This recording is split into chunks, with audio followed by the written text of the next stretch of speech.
Good morning all. In today's class we are going to discuss about the topic food hygiene, which covers page number 250. So before moving into the topic, we can just have a small discuss about the topic what we have discussed in the last class, that is about the diseases kwashiorkor and marasmus. So kwashiorkor, it is a condition of severe protein deficiency. What is meant by the deficiency? See, the child whose age it is between 1 to 5 years, only those children will be mostly affected by this kwashiorkor disease. Okay, not elder human beings or anyone, even the old people, but only the children whose age it is just between 1 to 5 years. Because and also the children, they will be taking in only that carbohydrates.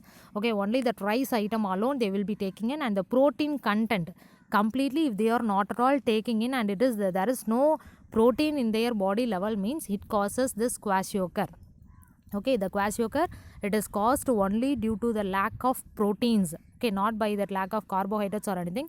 Over intake of that carbohydrates and avoiding the protein items completely means that causes this kwashiorkor. And then if you take marasmus, it also usually affects the infants. Infant means not the children between the age 1 to 5, below that 1 year.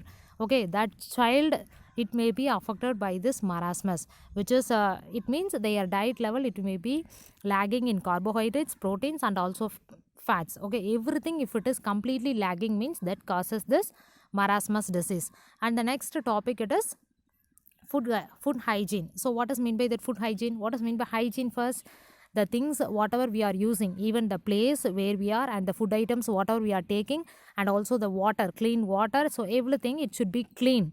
Okay, that cleanliness, it is called as hygiene. Okay, how we are just preventing everything and how we are taking in. Okay, in a safety manner we want to take in, which is considered as hygiene. So here if we take here food hygiene means that food, the spoil food, how it is just getting spoiled and how we want to prevent it.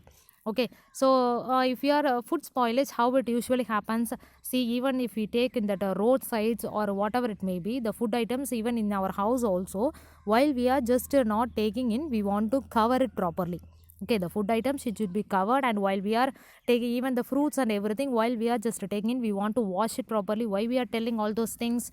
Because that food items, whatever it is not covered properly, it may be infected by unknowing microorganisms. It may be not known to our eyes, but that microorganisms infections, and also due to some insects, okay, like house flies or any other insects, it may be causes some infections on that food items. But while we are taking in the same, what it happens, that infection it may be affected. Okay, while we are taking in by ourselves means we will be affecting by ourselves. Okay, so that's what that food items whatever we are taking, it should be covered properly, and we should check that whether the food it is in good condition or not. Okay, if that spoiled food, how we can identify that spoiled food? First, the food it is in good condition or how it is spoiled, how we can identify? Due to that color. Okay, and also that we can just see due to that smell. Okay, that order, the smell itself, we can identify whether the food it is in good condition or not. And the next one, due to the taste. Okay, so by all these things we can identify whether that food it is spoiled or not. But we most over we want to try to just keep our food without spoiling. Okay, we want to just keep it safe and we want to have it. And then the next one, it is factors for food spoilage. So what are all that factors? It is divided into two. One is internal factors and another one it is external factors. So internal factors means which includes that enzymatic activities and moisture content of the food. So while the moisture content is more in the food or enzymatic activities, what are some changes if you are storing it for a long time? Some enzymatic activities, it may be usually happens on the food, which makes it spoiled. And then external factors means that is what the adulterants in food, contaminated utensils or equipment, unhygienic cooking area, that due to that area or that from outside, what are all the things it is just affecting that food items, it will be considered as external factors.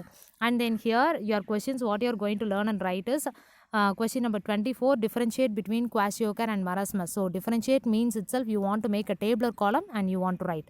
And then question number 25, differentiate between internal and external factors of food hygiene. So internal and external factors, for differentiation you want to write what is mean by that first.